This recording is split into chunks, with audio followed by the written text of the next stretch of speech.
जय भारती।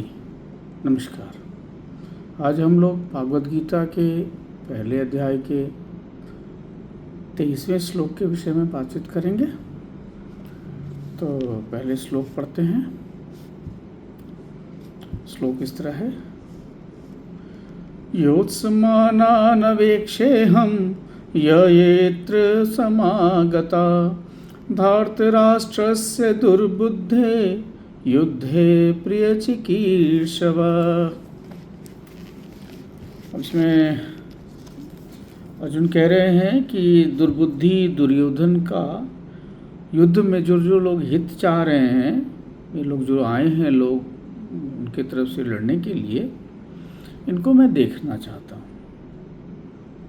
तो ये कह रहे हैं, इसको कविता के रूप में देखते हैं, पढ़ते हैं।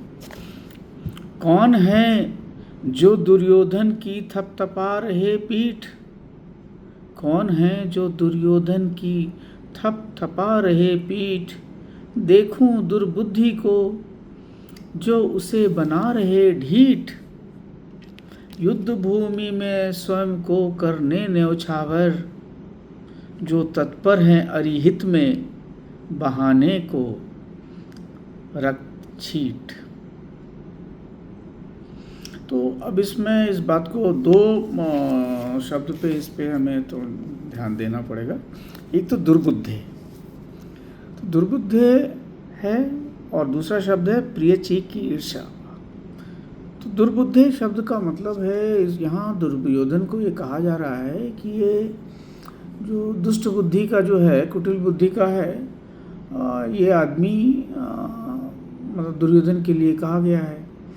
अब बात यह है कि जब ये बात का ये हो गया था कि 12 वर्ष वनवास और 1 वर्ष अज्ञातवास के बाद 13 वर्ष का पूरा ये जंगल में रह के और अज्ञातवास करके वनवास करके वापस आएंगे तो राज्य मिल जाएगा। वो दिया नहीं। उसके बाद मतलब वो हमेशा तंग करता रहा। तो ये इसलिए दुर्योधन को अर्जुन जो है दुर्बुद्धि का रूप से यहाँ पे उसको संज्ञा दे रहा है। दूसरा जो शब्द है प्रियचिकीर्षवा, ये मतलब है कि हित चाहने वाले। तो दुर्योधन का जो हित चाहने वाले हैं, तो देखना चाहता है कौन कौन से राजा हैं जो दुर्योधन की तरफ से खड़े हैं।